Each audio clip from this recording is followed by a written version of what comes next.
और नौजवान साथियों, आपका बेहद शुक्रिया कि आपने अपना कीमती वक्त निकालकर आज के इस मजलिस इत्तेहादुल मुस्लिमीन की जनसभा में आप शिरकत किए और इतनी बड़ी तादाद में आपका यहाँ पर जमा होना यकीनन इस बात का पैगाम देता है कि इंशाअल्लाह ताला कन्नौज की इस विधानसभा में एक नया इनकलाब लिखा जाएगा 20 तारीख को, और आप लोग अपने इत्तेहाद के जरिए और आप लोग भाईचारगी की बुनियाद पर एक होकर आप पतंग के निशान पर बटन दबाएंगे। मैं कन्नौज की जनता से ये कहने आया हूं कि हमने ये तय किया कि भागीदारी परिवर्तन मोर्चा को अगर उत्तर प्रदेश की जनता अपनी दुआओं, वोट और आशीर्वाद से नवाजती है तो इंशाअल्लाह ताला भागीदारी परिवर्तन मोर्चा का पहला मुख्यमंत्री होगा, उसका नाम होगा बाबू सिंह कुशवाहा इंशाअल्लाह ताला। हमने ये भी तय किया कि 3 डिप्टी चीफ मिनिस्टर रहेंगे, जिसमें एक अल्पसंख्यक समाज का मुसलमान और 2 अति पिछड़ा समाज के लोग होंगे। ये हमारी सामाजिक न्याय की लड़ाई को उसको अमली जामेनामा पहनाने की हमारी कोशिश है। तो मेरी आप तमाम से ये गुजारिश है कि आप 20 तारीख के दिन जब मतदान करने निकलेंगे तो जहां पर आपको भागीदारी परिवर्तन मोर्चा के प्रत्याशी का निशान नजर आएगा और जहां पर आपको मजलिस के प्रत्याशी उम्मीदवार का निशान पतंग नजर आएगा, आप वहां पर बटन दबाकर अपने इत्तेहाद की लड़ाई और अपने हिस्सेदारी की लड़ाई में आप अपना हिस्सा अदा करिए। मजलिस इत्तेहादुल मुस्लिमीन अगर उत्तर प्रदेश को आई है और ओवैसी आपके दरमियान में आया है, तो मैं यहाँ पर सियासत या राजनीति के जरिए तिजारत या दौलत कमाने के लिए नहीं आया हूं। मैं अगर यहाँ पर आया हूं तो अल्लाह के फजलो करम से आया हूं। मैं यहाँ पर आता रहूंगा तो अहले दिल की दुआओं की वजह से आता रहूंगा, और मेरे आने का मकसद यही है और यही रहेगा कि आपको नेता बनाया जाए, आपको अपना हिस्सा मिले।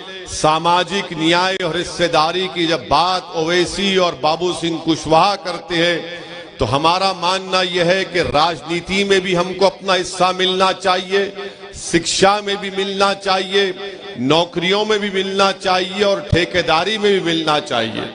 मगर बीजेपी और सपा के लोग अल्पसंख्यक समाज और अति पिछड़ा समाज उनको हिस्सेदारी नहीं देना चाहते। वो ये चाहते हैं कि अल्पसंख्यक समाज के लोग समाजवादी पार्टी के लिए दरी बिछाएं, अपने पीठ पर लाठियां खाएं और अखिलेश यादव मलाई खाएं। ये अब नहीं होने वाला है। बीजेपी की सरकार सबका साथ, सबका विकास, सबका विश्वास ये चीखें मार मार कर कहती है, मगर बीजेपी के चीफ मिनिस्टर बाबा ने सिर्फ अपने ही समाज का साथ दिया, उत्तर प्रदेश में किसी और का साथ नहीं दिया। वैसे ही जब समाजवादी पार्टी की सरकार बनती है तो समाजवाद के नाम पर अखिलेश अपने परिवारवाद को आगे बढ़ाते हैं।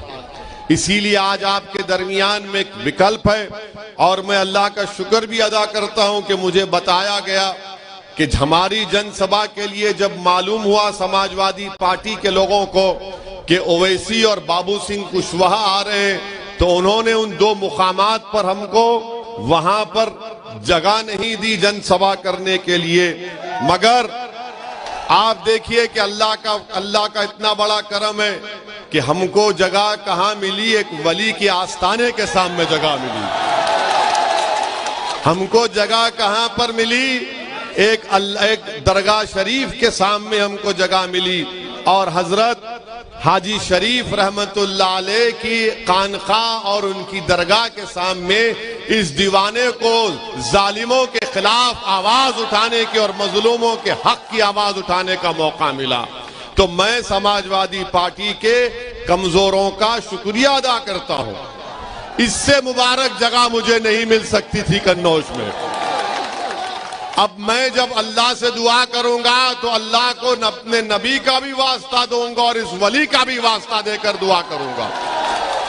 तो मेरे अजीज दोस्तों और बुजुर्गों, ये हमारी पहली कामयाबी आपको हमको मिल चुकी है कि कन्नौज में आए हैं तो यहाँ पर दरगाह शरीफ में हाजी शरीफ के आस्थाने के सामने ये गुनाहगार खड़े होकर आपकी बात करने का मौका मिल रहा है।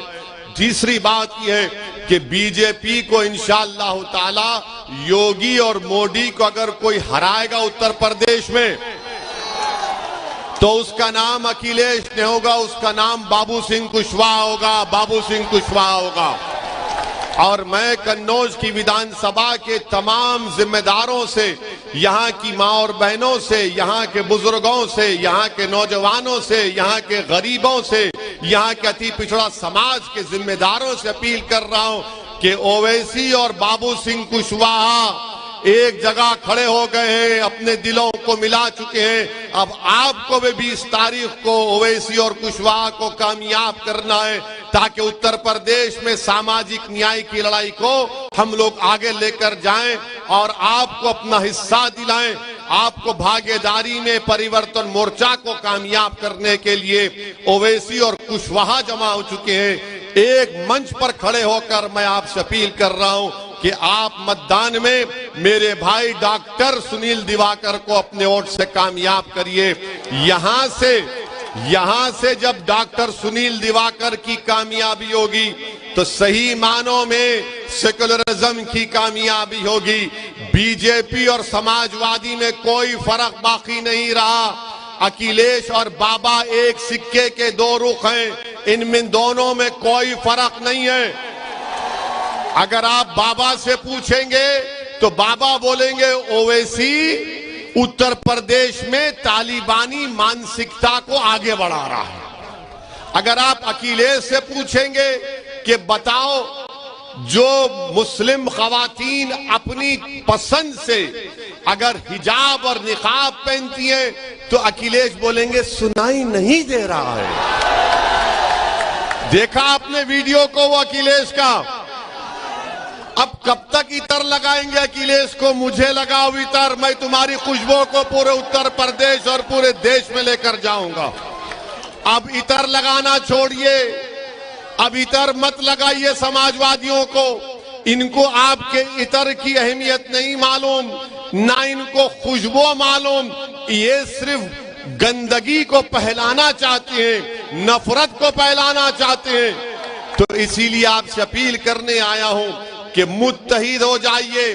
ओवैसी और कुशवाहा पूरे उत्तर प्रदेश में एक होकर खड़े हो गए तो अखिलेश और बाबा की नींद हराम हो चुकी है। ये देख रहे हैं ये कौन है कि ओवैसी और कुशवाहा एक जगह खड़े हो चुके हैं, तो इनको समझ में नहीं आ रहा कि कैसे इनको रोका जाए। मगर याद रखो इंशाअल्लाह ताला अब हम रुकने वाले नहीं हैं। अब हम आगे बढ़ते जाएंगे और समाजवादी पार्टी के लोग हमारे जाने के बाद जैसा शैतान दिमाग में आके खुश करता है ना, वैसा बोलेंगे। देखो ओवैसी का भाषण तो जज्बाती होता है, कहीं तुमको जज्बात में बहा कर लेकर चला गया तो बीजेपी को फायदा हो जाएगा, कहते हैं ना। अब हम समाजवादी पार्टी का जवाब आपको इस तरह देना है कि मोहतरम अखिलेश यादव की पत्नी 2019 का चुनाव कैसे हारी? हम तो नहीं थे। क्या हम चुनाव लड़े थे? क्या तुमने बीजेपी को वोट दिया? कितनों ने नहीं दिया? हाथ उठाओ, डरो मत। तब भी कैसे जीत गया बीजेपी वाला? हम बोले थे आपको, हमने आकर कहा था, यह हमारे अजिन्नात आपके पास आकर कहा था आपको, तो मालूम हुआ आपके वोट से बीजेपी नहीं जीत रही है। आपके वोट से बीजेपी नहीं जीत रही है। अखिलेश यादव का वोटर नरेंद्र मोदी का चेला बनकर गोद में बैठकर चाय पी रहा है। अपने वोट की अहमियत कब होगी? आपके वोट की अब उत्तर प्रदेश में अहमियत नहीं है। अगर उत्तर प्रदेश में कन्नौज में आपकी वोट की अहमियत होती तो ताहिर हुसैन को अखिलेश घर में नहीं बिठाता। ये बात सच है या झूठ है बोलो।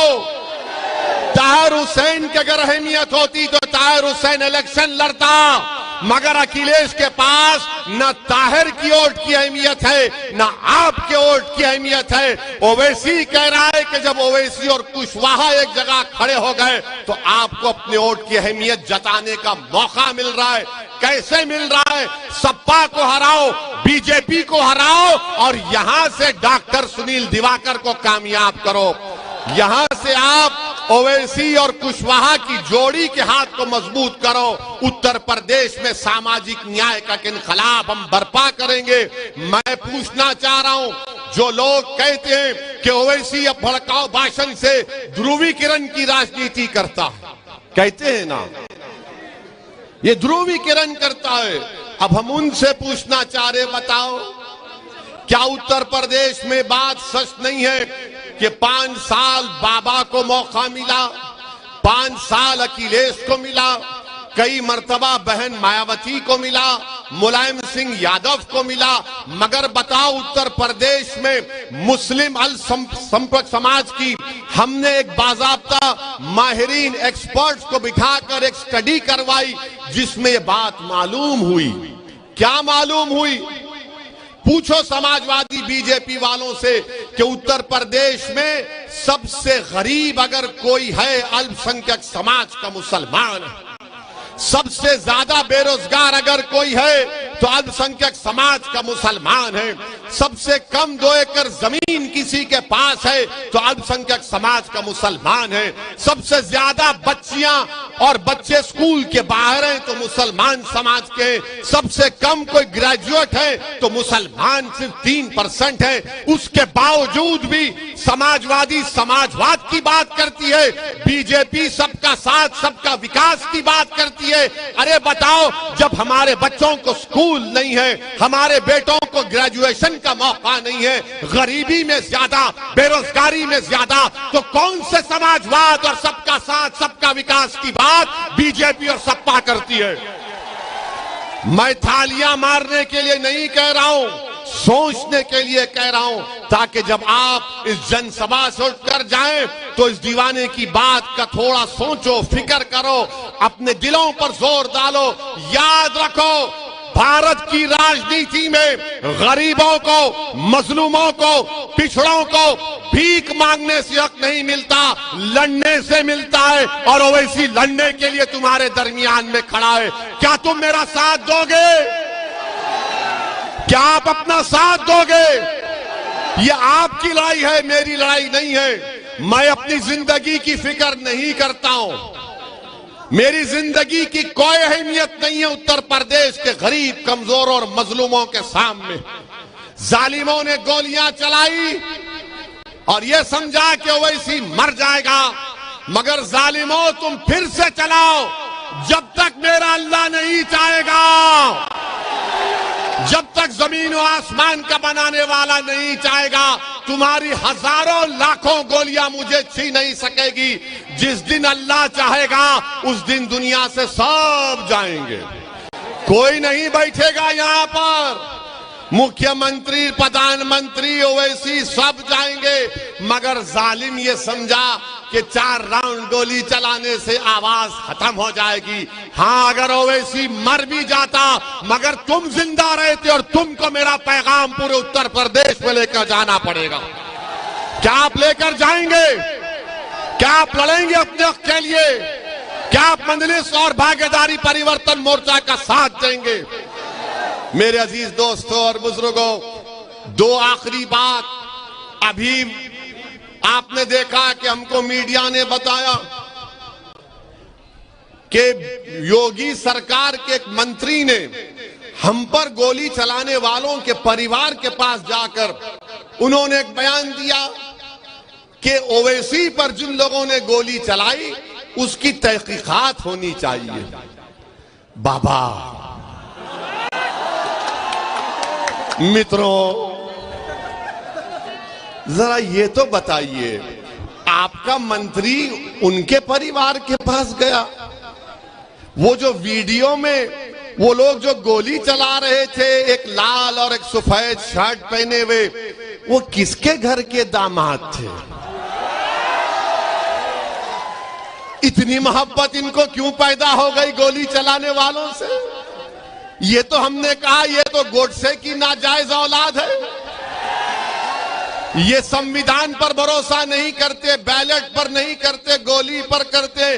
तो बाबा ये बात अब मालूम हो चुकी है कि जिन्होंने हम पर गोली चलाई तुम्हारी सरकार का मंत्री जाकर उनकी तायीद कर रहा है। ये तुम्हारा माफिया राज से मुकाबला। सुन लो बीजेपी वालों, तुम तायीद करो गोलियां चलाने वालों की। हमने पार्लियामेंट में भारत की सबसे बड़ी पंचायत में खड़े होकर अल्लाह उसके रसूल को हाजिर नाजिर जानकर हमने कहा, जब तक असदुद्दीन ओवैसी जिंदा रहेगा, जब तक अल्लाह रखेगा, मुझे सिक्योरिटी की जरूरत नहीं है। मौत मेरी हिफाजत करेगी इंशाअल्लाह ताला। ये सरकार का मंत्री जाकर जो हम पर गोलियां चलाते हैं उनकी तायीद करता है। तो बाबा ये तो तुमको झूठा बोल रहा है, बीजेपी की सरकार को झूठा बोल रहा है। मेरे अजीज दोस्तों और बुजुर्गों, बीजेपी सिर्फ झूठ बोल सकती है। आपको याद होगा लखीमपुर खीरी में वो टेनी का बेटा अपनी जीभ से 4 लोगों को उनकी हत्या कर देता है, मगर वो मंत्री बरकरार है। आज योगी का मंत्री जो हम पर गोलियां चलाते हैं उनके घर को जाता है। तो मालूम हुआ कि ध्रुवीकरण और तुष्टीकरण की राजनीति अगर कोई शुरू से करती आई है और करती रहेगी तो उसका नाम नरेंद्र मोदी और योगी आदित्यनाथ है। और उसके बाद हमसे कहते हैं कि तुम्हारी जान को खतरा है। अरे मेरे बाल को भी खतरा नहीं है, कुछ नहीं होगा इंशाअल्लाह ताला। अल्लाह अपने नबी मोहम्मद मुस्तफा सल्लल्लाहु अलैहि वसल्लम के सदक़े में अल्लाह ने हमेशा हमको कामयाब किया, आज भी कामयाब करेगा। और आखिरी बात, क्योंकि उड़न खटोले को उड़ना है, हमको जाना है, मगर एक बात कहूंगा, उस अल्लाह के वली के आस्थाने पर हम अपनी माँ और बहनों को देख रहे हैं। मैं उन माँ और बहनों से बड़ी अदब के साथ कहना चाहूंगा कि जब आप 20 तारीख को जाएंगे मतदान करने के लिए, अगर आप हिजाब और निकाब पहनती हैं तो फख्र के साथ पहनकर जाइए, इसलिए कि आपका राइट टू चॉइस है, यह आपका फंडामेंटल राइट है, यह आपका अधिकार है। भारत का संविधान आपको इख्तियार देता है कि आप जो कपड़ा पहनना चाहे कपड़ा पहनिए, जो खाना चाहे खाइए। ये कौन कहता है? सुप्रीम कोर्ट का जजमेंट पुट्टू स्वामी कहता है। और सुन लो, जो ये समझ रहे हैं कि सर पर टोपी पहनने से और सर पर हिजाब या निकाब पहनने से हमारे दिमागे, हमारी अकल पर पर्दा पड़ जाता है, नहीं दीवानों, तुम्हारी अकल पर पर्दा पड़ गया, हम तो आगे आना चाहते हैं।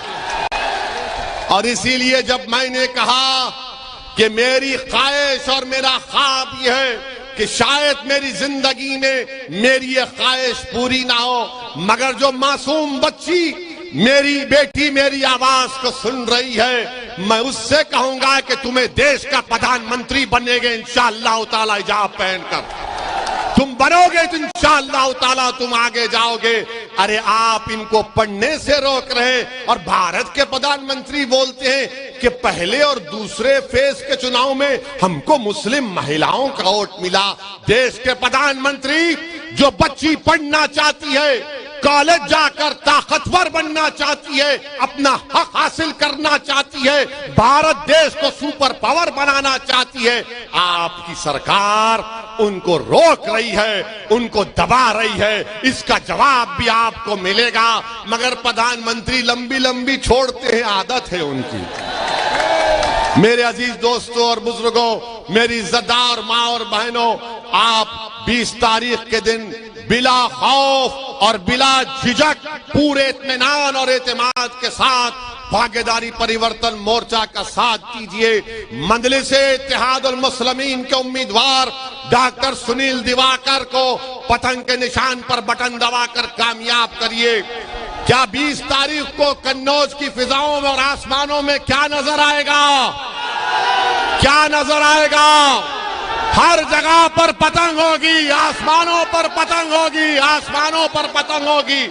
और आप हमारे लिए भी दुआ करिए कि अल्लाह हमको जब तक जिंदा रखे, अल्लाह हमको एक बहादुर के तौर पर जिंदा रखे, अल्लाह हमको कभी मौत का डर हमारे दिलो दिमाग में, हमारी नस्लों में पैदा ना हो। बल्कि मैं तो सलाम करता हूं आपको कि आप ही की दुआएं थी, हमारी माँ और बहनों की दुआएं थी, अहले दिल की दुआएं थी कि अल्लाह ने हम पर करम किया। पहली मर्तबा आया हूं, आखिरी मर्तबा नहीं आऊंगा, बार बार आता रहूंगा। क्या आप अपने घर में मुझे बिठाकर जगह देंगे?